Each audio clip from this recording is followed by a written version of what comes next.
Birds. They are found almost everywhere on Earth. They differ from all other animals by virtue of distinct traits.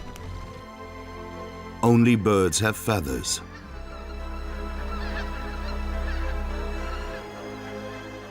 All birds have a bill.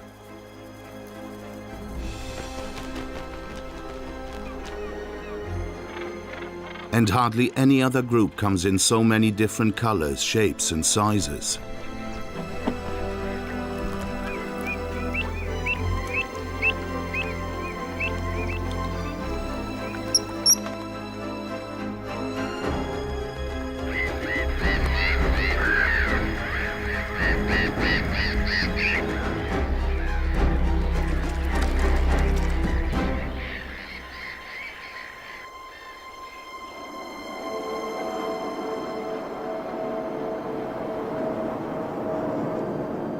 We humans have dreamed of this for countless generations. To be able to conquer the space between Earth and sky. But over the course of evolution, this space was conquered by one group of creatures. By day, birds are the undisputed rulers of the air.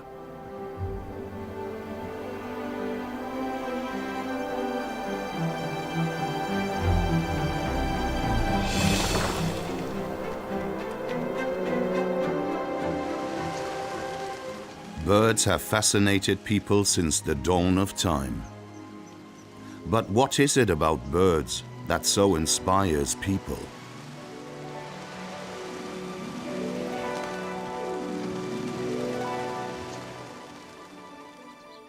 Is it the brightly colored plumage?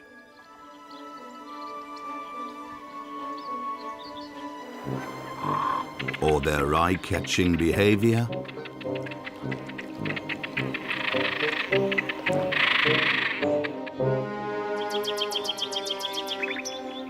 Maybe it's their melodic song.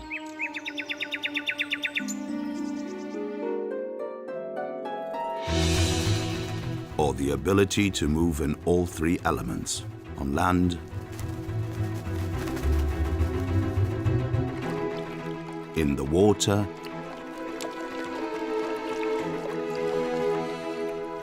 and in the air.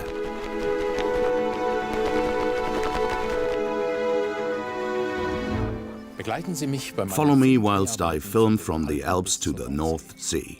I will show you the best places to watch birds that I've encountered in Germany as a wildlife filmmaker. Come with me on a fascinating journey of Germany's wild birds.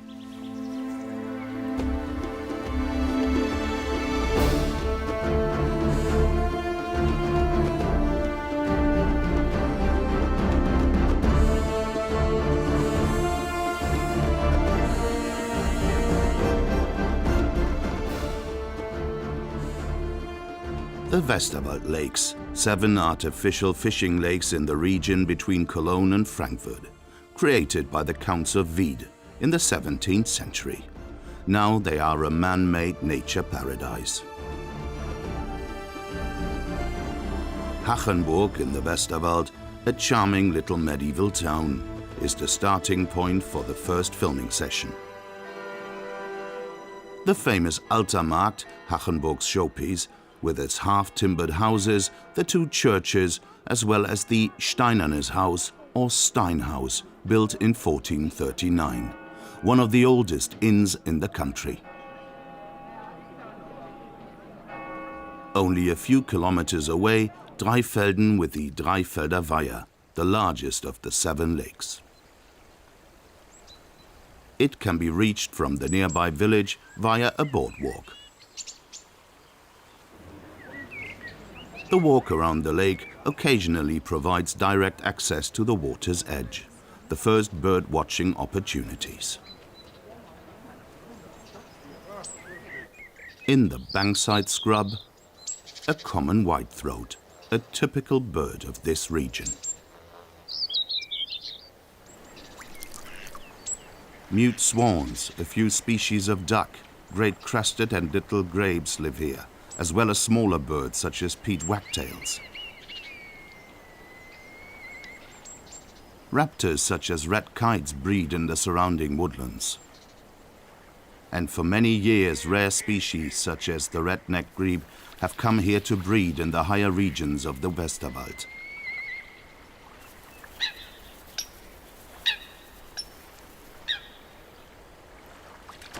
Coots are found on nearly every stretch of water. If you're here at the right time, you can witness a fantastic spectacle. Every April and May, depending on the weather, hobbies pass through on their way from their African wintering quarters to their breeding grounds further north. These speedy flyers can be seen hunting dragonflies and other large insects.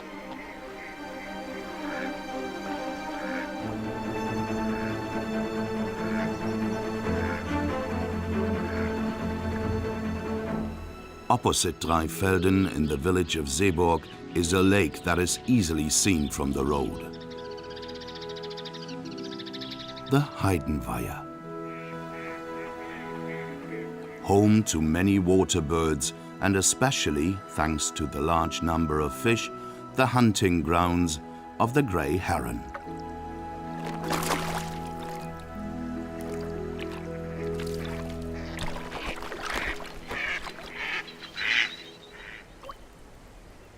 But for some years now, they've faced competition. Great white egrets have recently discovered the lakes and are giving the grey herons a hard time. These elegant birds with white plumage and yellow bill are no less cunning hunters with great endurance and patience in the water and on land.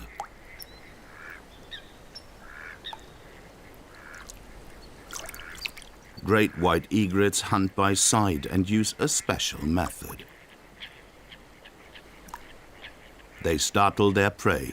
When it then tries to flee, they grab it with their sharp beaks.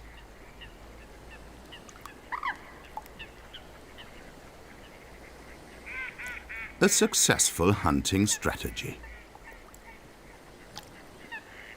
So it's understandable that there are frequent conflicts between the two heron species.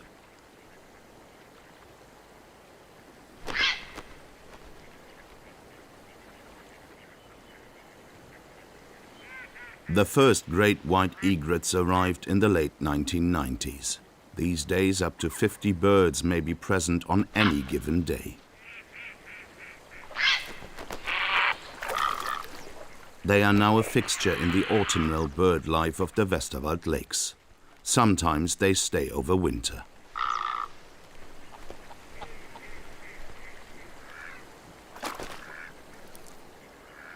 Young birds in particular still have much to learn about successful fishing as the prey tries to escape.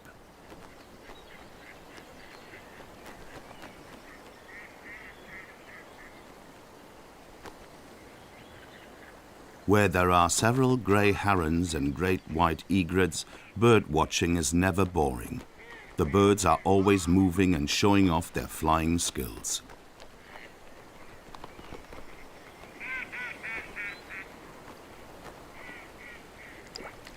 Where possible, the herons keep a respectful distance from one another.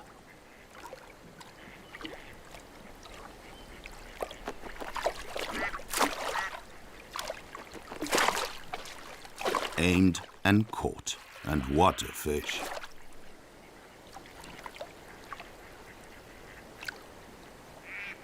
It takes just moments before the live fish disappears down the egret's throat, so no one else can steal its prey.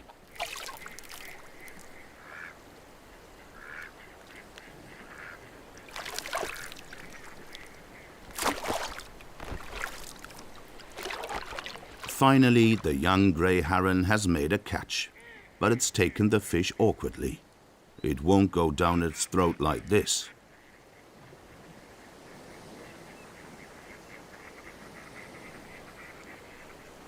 So now what?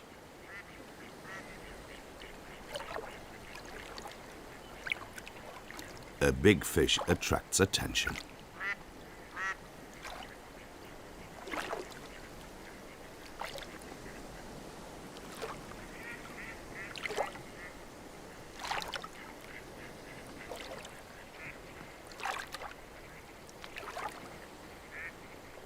The young grey heron is being surrounded.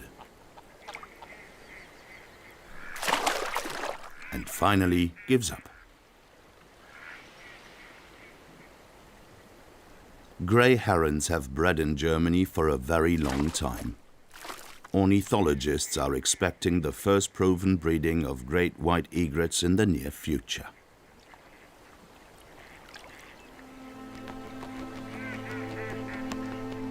It's still unclear where the actual home of these great white egrets is. They've all gone by the end of April and only return in the autumn.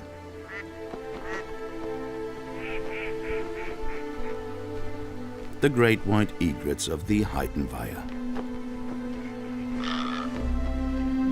A joy to watch in the Westerwald lakes.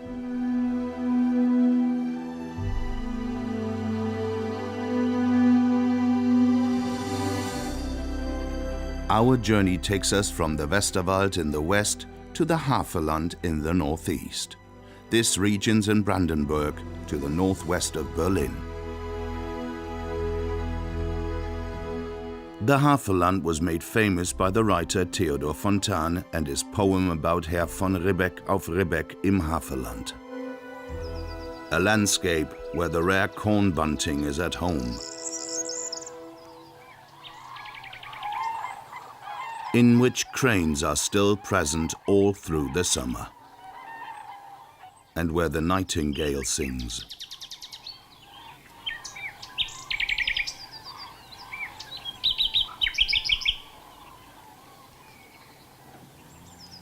The luge meadows of western Brandenburg and neighboring Saxony-Anhalt are also home to the last remaining great bustards in Germany. Weighing up to 18 kilograms, they are the heaviest flying birds in the world. It is a bit of a journey to get to the last individuals of this species. This is why visitors should only visit the signposted bird hides, so as not to disturb the great bustards. A town not far from the bustard reserve is Görlitz, a one-street village with 400 inhabitants. Far from the main road and rail networks, it looks back on a varied history.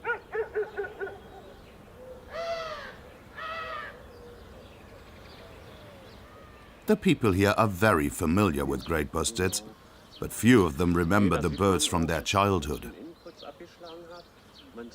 One of them is Max Hulch, born in Görlitz in 1928. In his youth, he tells us, there were so many bustards here in some years that parents would send their children to the fields to chase them away.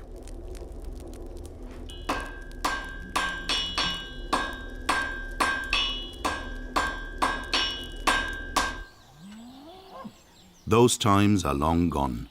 There are only about 100 of these imposing birds, known locally as Brandenburg ostriches, left in the wild. A sad leftover population whose survival relies on a carefully managed environment and human help. Shortly before World War II, there were still over 4,000 bustards here. Just 20 years later, there were only 1,200 of these splendid birds. These days, specially built observation towers allow people to watch them, particularly in April and May.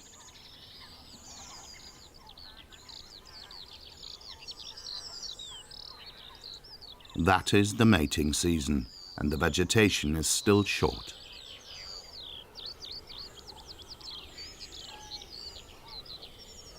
The male bustards fly from the observation towers during the day, often to the most distant meadows on the horizon.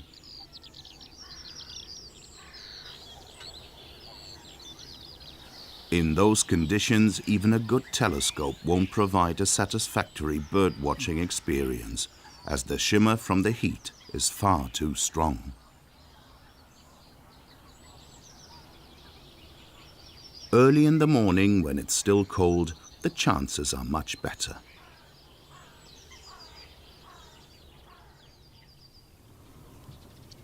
It's just after sunrise.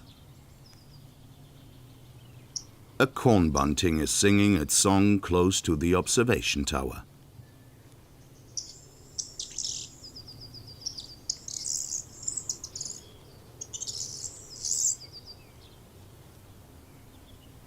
The first male bustard of the morning, but unfortunately he flies past.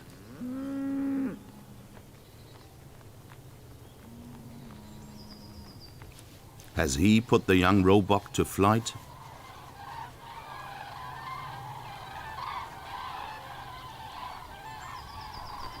Many other animals profit from the bustard's nature reserve, such as the cranes.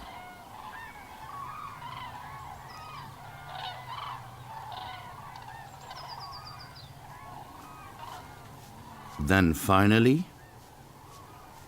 only around 100 meters away from the observation tower, a male bustard, ready to mate, marches over the field, proud and dignified. Apparently up for anything. All the signs point to him starting his courtship display, but he's hesitating.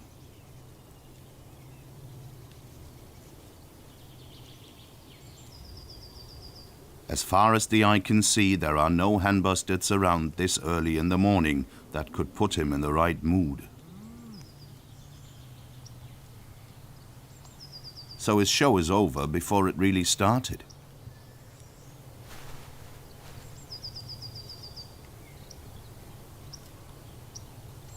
He leaves the lake with his head held high. Maybe he'll return later and have more luck with the ladies then. Unsuccessful a moment ago, now there is a chance for him after all.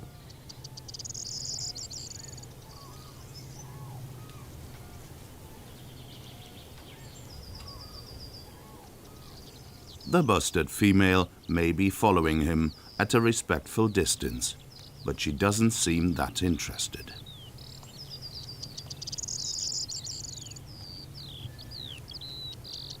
Deer and hare are unperturbed by the bustard's courtship.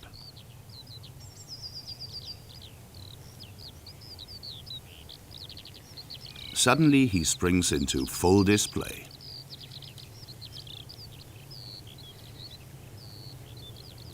He looks utterly different, as if he has dressed up and donned a white suit. In fact, all he's done is turn his underwings to the outside and inflated his throat sac.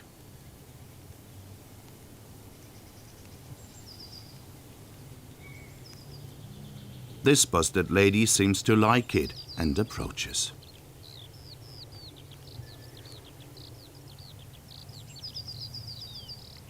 This really gets him going. Now his show is in full swing. This transformation artist is pulling out all the stops.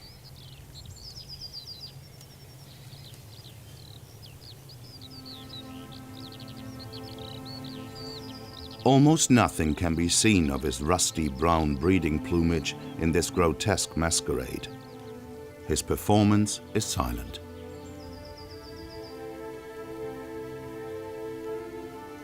The courtship of the last great bustards, a highlight for any nature lover. Only continued conservation work will make it possible to continue seeing them in the Havelland.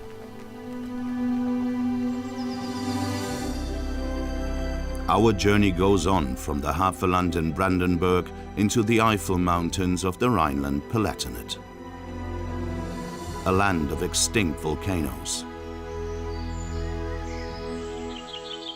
Around 12,000 years ago, it might have looked like this, when the earth was spitting fire.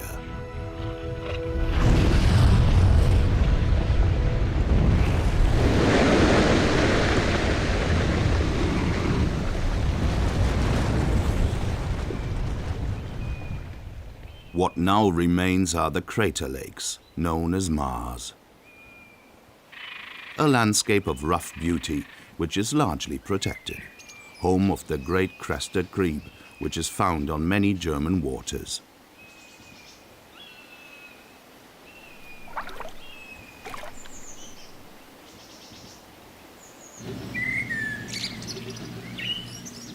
Close to the Dauner Maar, west of the village of Schalkenmeeren, there is a small, unassuming pond.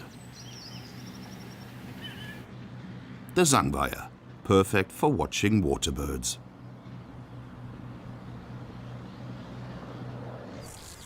There are such lava pits throughout the Eifel. If you're lucky, you might encounter a flock of wild sheep, the mouflons, that are present in some of the pits. Or a stone chat on its song post high up on a bush.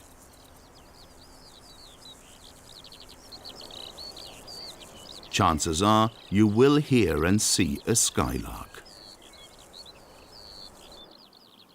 And with a good telescope, you might even see one of the pairs of eagle-owl raising their young.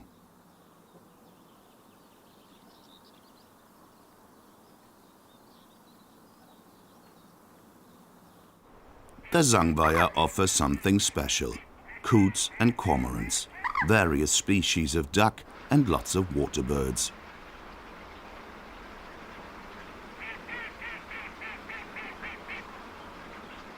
There are 2 places suitable for bird watching that are accessible from the path. A sluice hut from where the water levels are regulated is also used as a hide.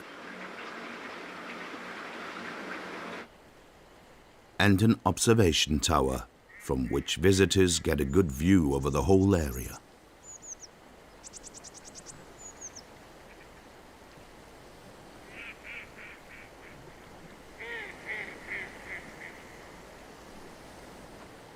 If you come to the Zangweiher in early spring, you can witness the great crested grebes displaying and nest building.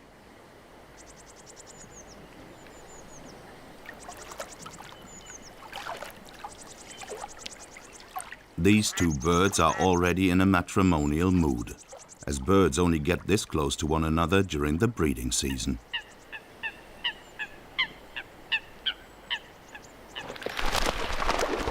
The coots, however, are still fighting it out.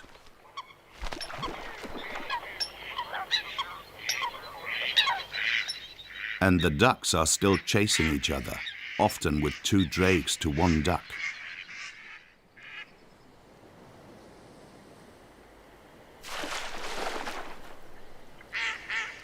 The 2 great crested grebes are quite calm. Both are in breeding plumage, which includes the characteristic head decoration, with its striking crest and collar very apparent. It is difficult to tell which is male and which is female, as the 2 are very similar.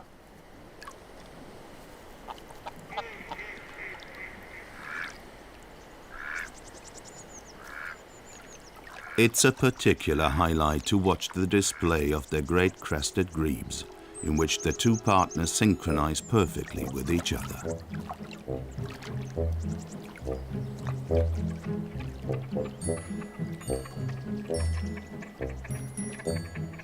Head shaking begins the ceremony.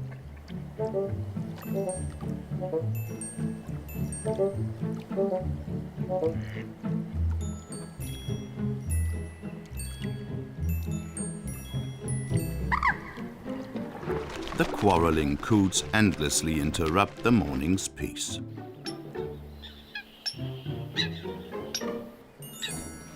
But the great crested grebes are not perturbed. Elegant movements which are reminiscent of ballet.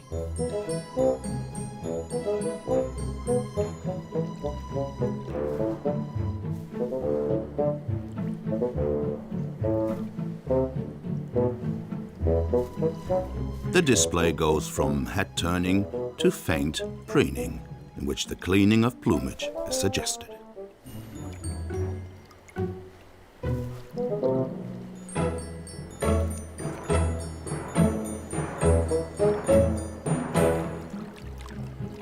Suspicious of their fellows, the mallard drakes follow each other and don't let their rival out of sight for a moment.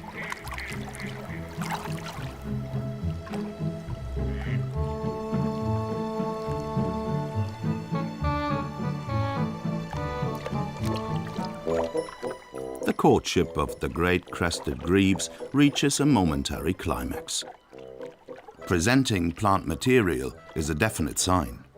Full of excitement, what is presumably the male signals that he wants to start building a nest, and also shows the female the intended building site.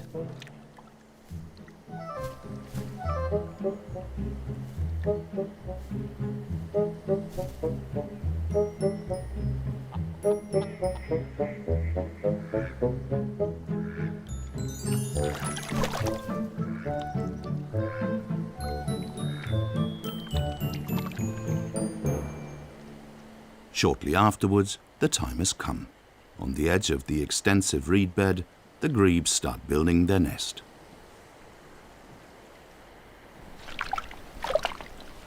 This is the place they have chosen, and together they start building the foundation for the floating nest.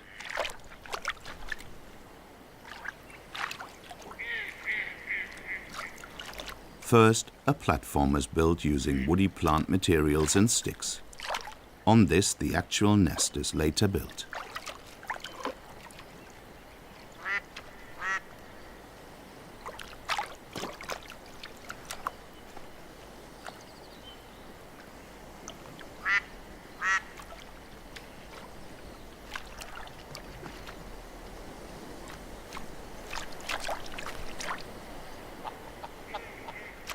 They haven't got much time, as the female will lay her first egg in about a week.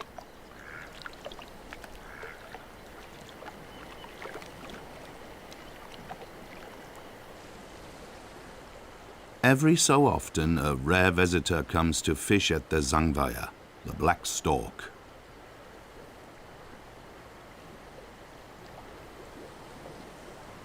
It has built its nest far away from here, hidden in the forest.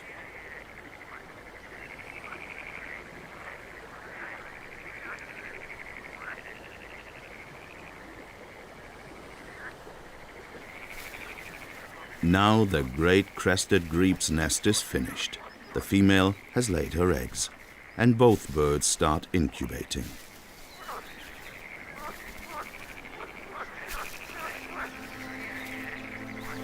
They switch duties regularly. Whilst one partner is brooding,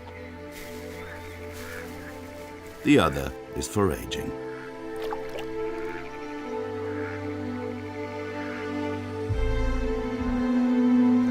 Impressive scenes from the life of great crested grebes, easily seen as the Zangweiher in the once volcanic Eifel.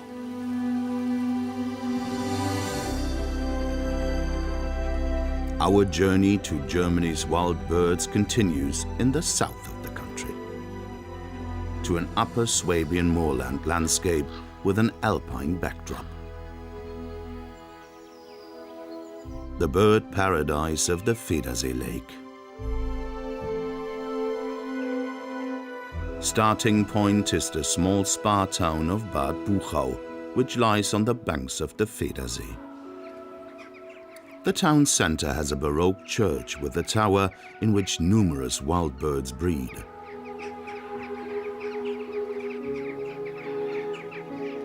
The people who come to Bad Buchau have a particular reason. Either they come for their health and use the spa facilities to treat various ailments, or they follow in the footsteps of Albert Einstein's paternal forebears.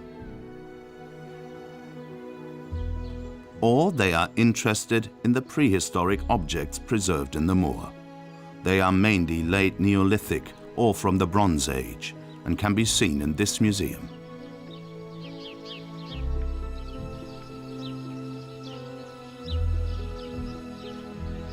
Many visitors come to see the birds.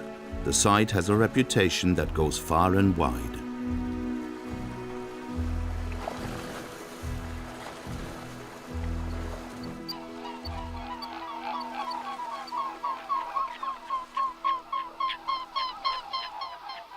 The special thing about the Federsee is its extensive reed bed, which surrounds the lake like a protective wall. The only access to the lake goes via a 1.5-kilometer boardwalk, which was built in 1911.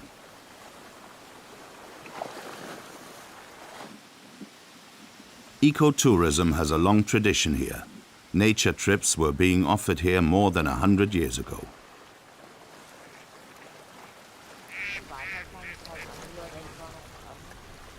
It is still possible today to watch birds in peace and quiet at the Federsee.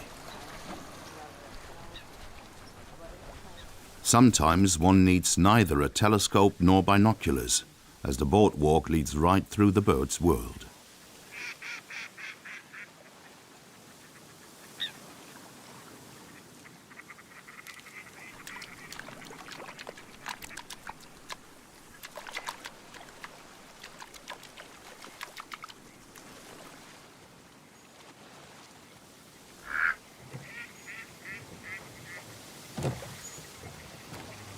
There are many good fishing grounds for the fishermen.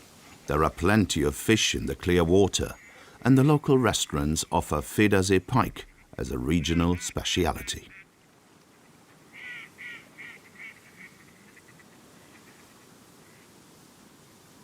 The Federsee reedbed is the biggest moorland in southwest Germany and has been a European bird reserve for many years. It is also home to a special species that only lives in large reed beds and is best seen first thing in the morning.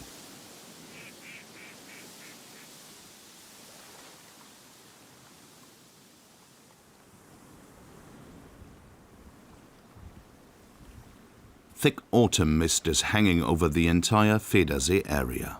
Not really the best bird-watching weather, but it is worthwhile getting to the boardwalk this early.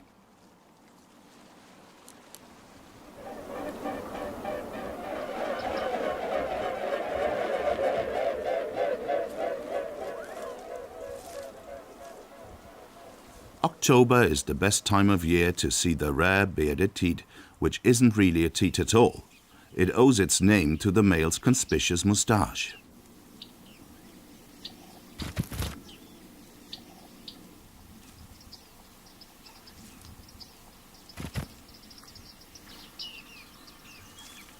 Cinnamon brown feathers and very long tail feathers are characteristic of these pretty birds, which gather together in feeding flocks at this time of year.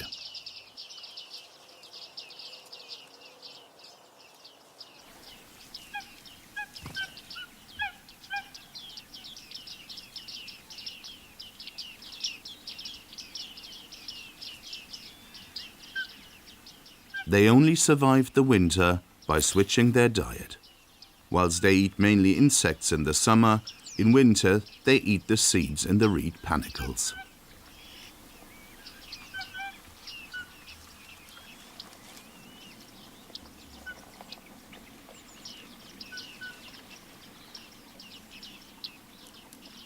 The birds must also swallow small sand grains every so often so that they can digest the seeds. The bearded teats like to gather these grains of sand on the Federsee boardwalk, and this is where they can be observed at leisure.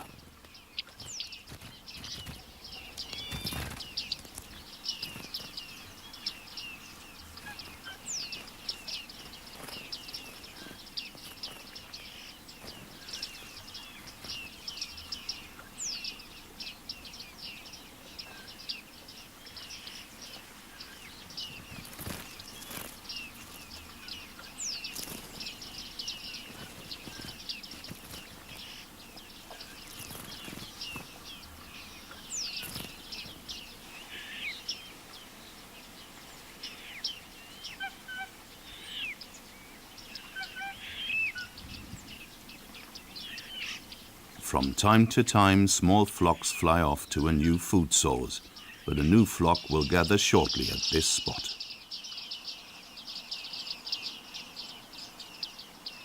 A constant coming and going. Bearded teats can be heard and often seen everywhere in the reed. This proximity to such a rare bird is a really special moment for nature-loving visitors.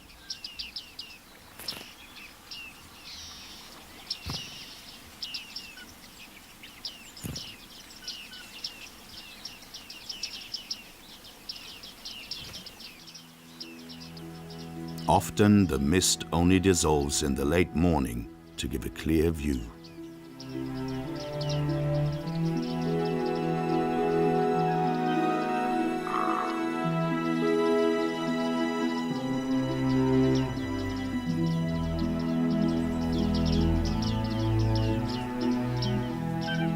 When the October sun burns away the thick mist, the bearded teats scatter into the extensive reed of the Federsee area.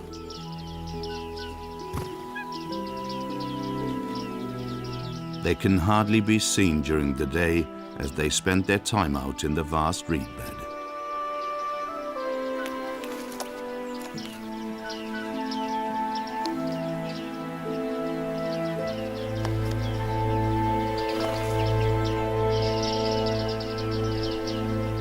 Spectacular bird-watching experiences in a spectacular landscape on the Federsee near Bad Buchau in Upper Swabia.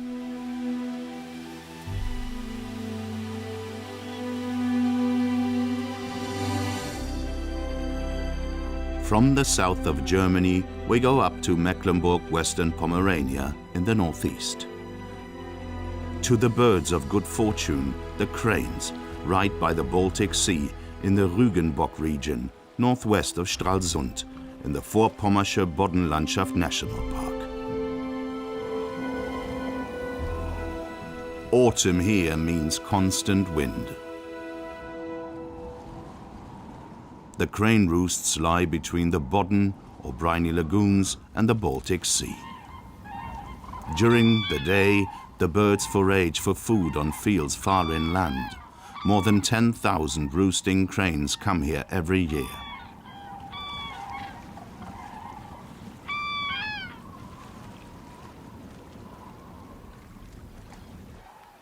Our journey begins in Großmoordorf, northwest of Stralsund. The grand church in the town center is worth mentioning,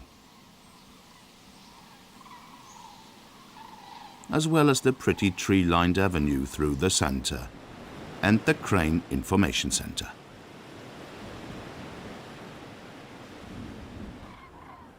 Many of the cranes resting here have already come a long way. For them, while they spend several weeks here, their stay is just a stopover on their long migration to their wintering grounds, which may be as far away as Africa. The birds are taking the opportunity to gather new strength for the onward migration. The people come to watch the cranes. The Günzersee observation point was built here specially, not far from Großmoordorf.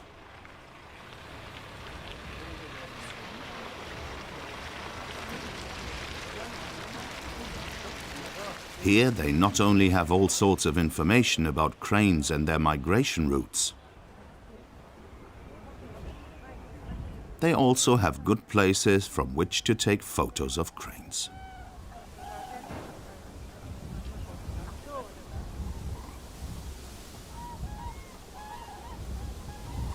In order to prevent the cranes from eating the germinating winter wheat, conservationists have planted maize on certain fields to attract the birds there.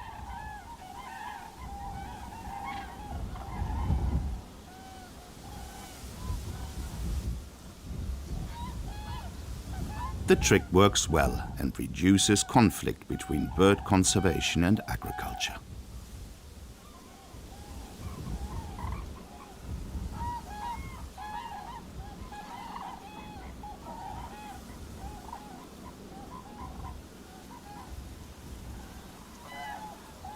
A white-tailed eagle sits inconspicuously a long way away and watches the scene. It's interested not in the cranes, but in the white-fronted geese.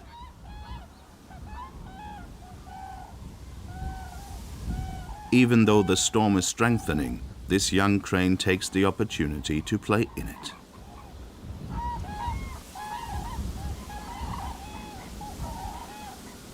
Others, however, take the time for a last bath before the onward journey.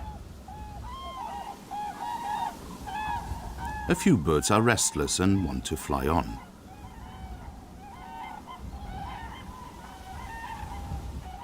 Like an arrow, the sea eagle suddenly dives from the sky into the midst of the flock of geese.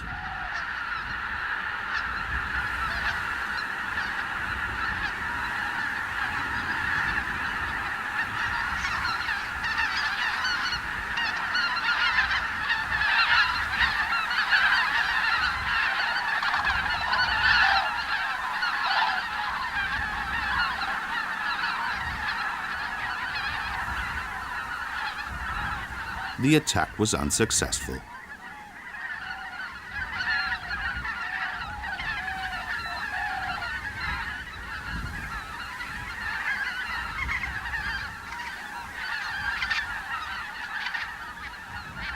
Will it try another time?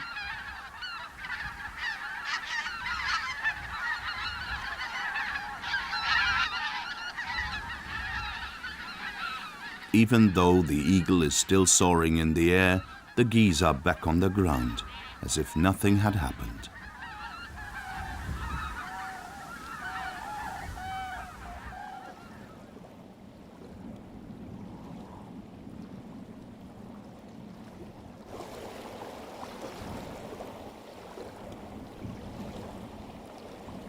When the day is coming to an end and the sun has nearly sunk below the horizon, a fascinating natural spectacle unfolds. Every evening, thousands of cranes fly off to the roosting places far out on the flat waters of the Bodden.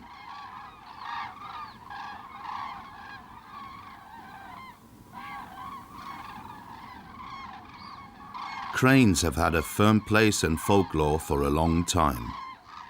Many people feel melancholy when the cranes fly south in autumn. It means winter is on its way, with darkness and cold. And when the cranes return in spring, it means new beginnings and the end of the winter.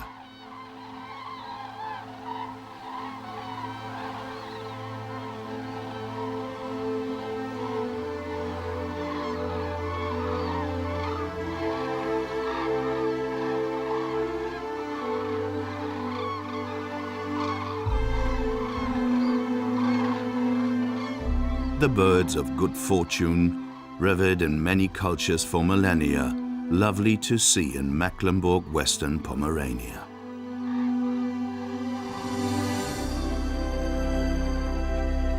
Our journey continues to our last destination, also in Mecklenburg-Western Pomerania.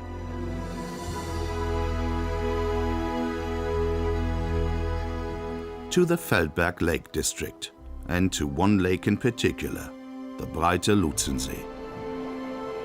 And to Fred Bollmann, the ranger, and his wild white-tailed eagle.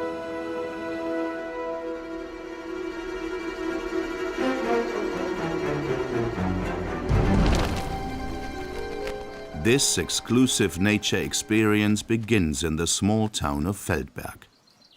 The famous storyteller Hans Fallada lived and worked nearby. His novel, Der Eiserne Gustav, was the basis for a film of the same name.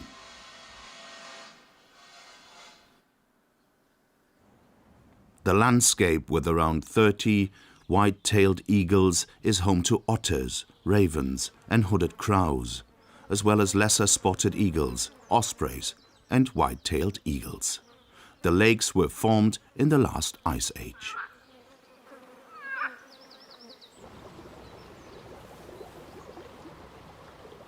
Cranes still breed in the more remote moors and wet woodlands.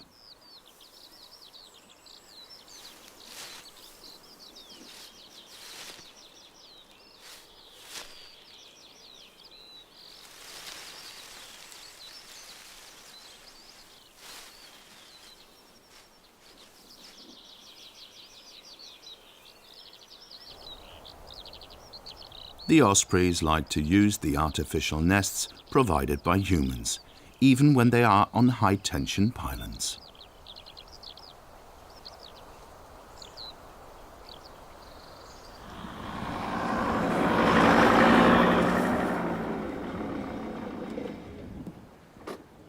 Fred Bollmann is at home in this landscape.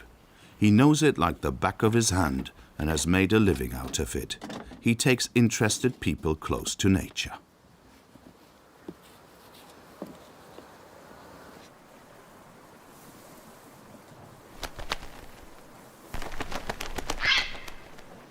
Be it hooded crow or red kite, he manages to get close up.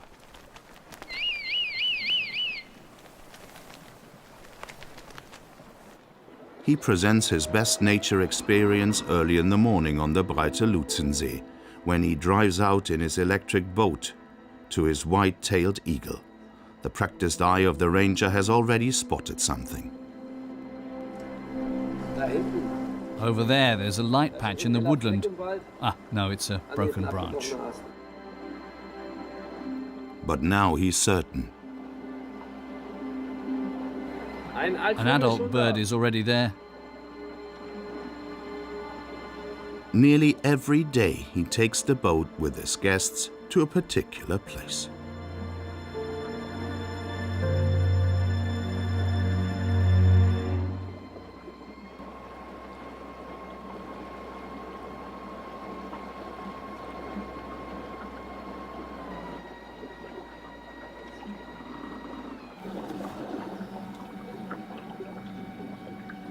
Preparations for an eagle show on which Fred Bollmann has been working for years. First, he pumps air under the scales of the baitfish. That means they stay on the water surface for longer.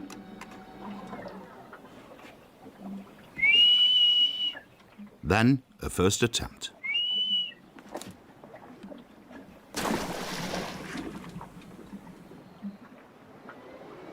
He knows this game. Fred cuts the motor. Now we creep forwards.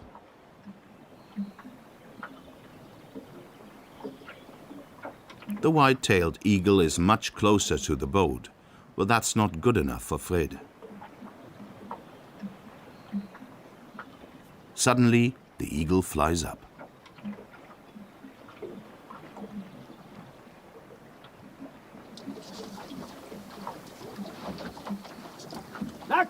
Come on.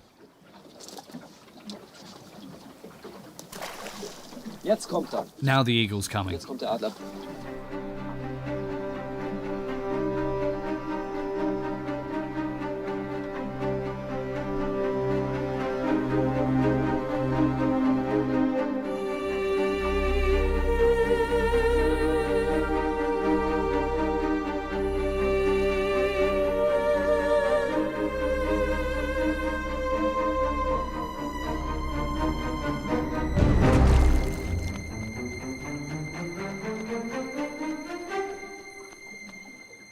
Fred tries again, this time with a bigger eel.